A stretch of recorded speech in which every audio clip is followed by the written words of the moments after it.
पति जैसे ही घर के अंदर घुसता है तो उसको आवाजें आ रही थी और वो कमरे की तरफ जाता है।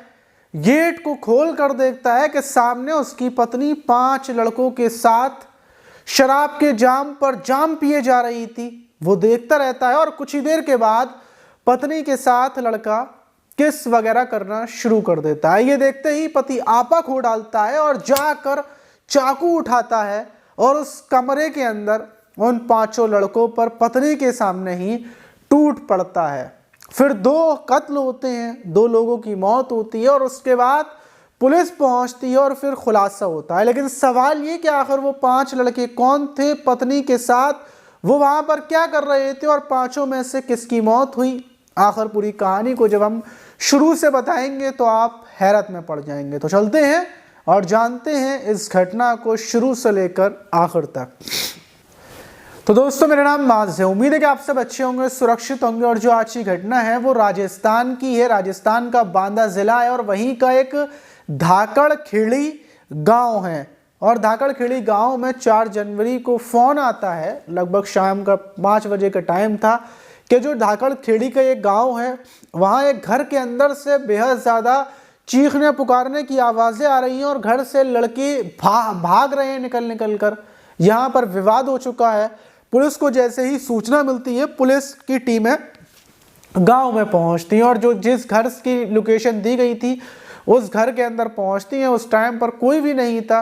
पुलिस वाले जब घर में घुसते हैं, अंदर जाकर देखते हैं तो अंदर खून से सनी एक लड़के की बॉडी पड़ी हुई थी और उसके पास में एक महिला पड़ी हुई थी। लड़का तड़प रहा था, मतलब साफ था कि लड़के के ऊपर जो हमला हुआ है वो कुछ ही देर पहले हुआ है, क्योंकि जो फोन पुलिस के पास पहुंचा था उसको सिर्फ महज 10 से 15 मिनट हुए थे। 10-15 मिनट में पुलिस पहुंच गई थी। फौरन पुलिस जो दोनों, एक मर्द और एक जो औरत थी, उन दोनों को उठाते हैं और दोनों को अस्पताल, जो वहाँ का बांदा अस्पताल है सरकारी, वहाँ पर पहुँचा देते हैं। अस्पताल में पहुँचने के बाद डॉक्टर्स दोनों को चेक करते हैं तो बताते हैं कि ये जो महिला है इसकी मौत हो चुकी है और जो युवक है उसकी हालत गंभीर बनी हुई है। डॉक्टर फौरन उसको आईसीयू में ले जाते हैं, ट्रीटमेंट शुरू हो जाता है। पुलिस के लिए सवाल ये था कि आखिर इस घर के अंदर ये जो महिला की लाश मिली है ये कौन है और जो युवक की लाश मिली है वो कौन है, घर किसका है।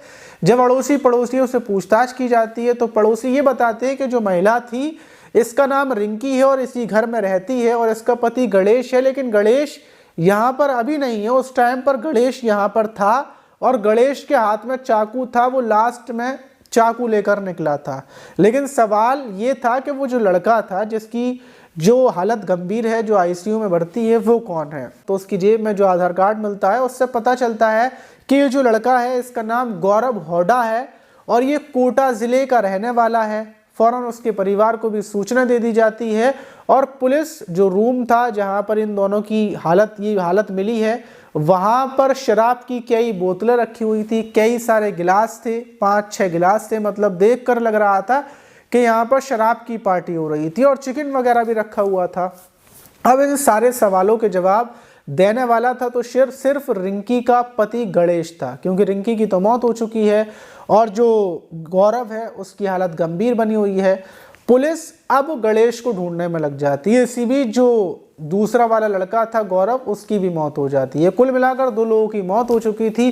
पुलिस के पास ढेर सारे सवाल थे, लेकिन सवालों का जवाब देने वाला सिर्फ जो था वो रिंकी का पति गणेश था। पुलिस गणेश को हर जगह ढूंढती फिर रही थी और 6 जनवरी को गणेश को गिरफ्तार कर लिया जाता है। जब गिरफ्तार किया जाता है और उससे पूछताछ की जाती है कि आखिर उस कमरे के अंदर क्या हुआ था, उस कमरे के अंदर तुमने चाकू से कत्ल किए, क्योंकि पुलिस को पता था, क्योंकि चाकू गणेश के ही हाथ में था, तुमने अपनी पत्नी का कत्ल किया और जो लड़के का कत्ल किया वो कौन था। जब ये पूछताछ की जाती है तो गणेश बताता है कि आज से 1 साल पहले से मेरी पत्नी के संबंध गौरव के साथ चल रहे थे, गौरव के साथ प्रेम कहानी चल रही थी और वो जब भी अपने जो ससुराल अपने मायके जाने के लिए निकलती थी, लेकिन मायके नहीं पहुंचती थी बल्कि कोटा पहुंचती थी गौरव से मिलने के लिए। गौरव के साथ 1-2 दिन तक रहती थी और गौरव से जो प्रेम कहानी शुरू हुई थी वो ऐसे हुई थी कि गौरव के रिश्तेदार हमारे पड़ोस में रहते हैं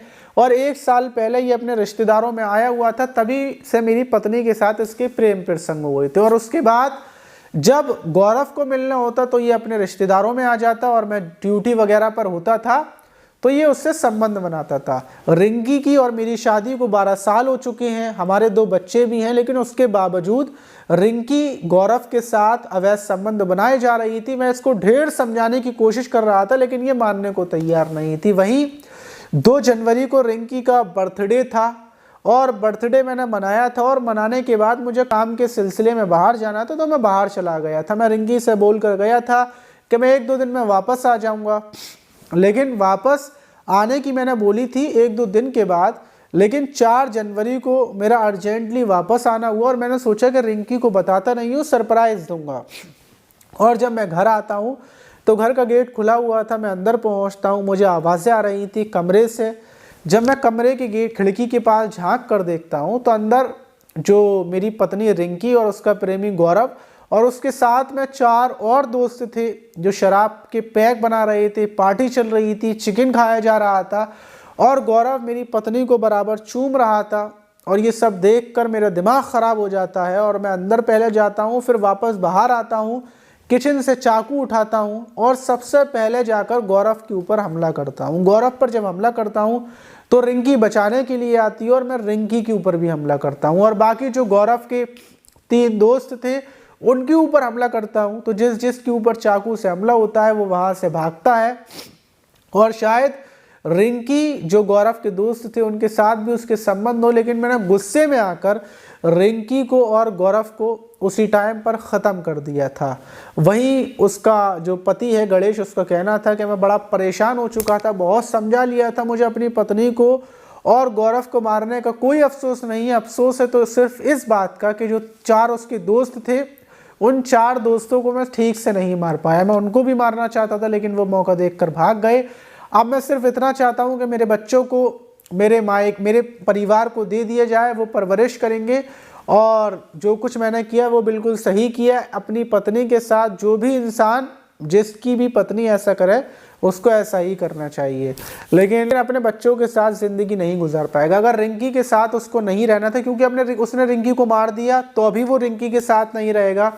अगर वो रिंकी को तलाक दे देता, रिंकी को छोड़ देता, तो उसके बाद वो अपने बच्चों के साथ एक नई ज़िंदगी की शुरुआत कर सकता था। लेकिन गौरव ने ऐसा बिल्कुल नहीं किया, गुस्से में आकर अपनी और अपने बच्चों की भी ज़िंदगी ख़राब कर दी। तो इसीलिए अगर ऐसा कुछ भी होता है तो बहुत सोच समझ कर कदम बढ़ाएं, क्योंकि आपका एक गलत कदम आपकी ज़िंदगी बर्बाद कर सकता है। आप इस घटना पर क्या बोलना चाहिए कमेंट बॉक्स में ज़रूर बताइएगा। मिलते हैं किसी और वीडियो में।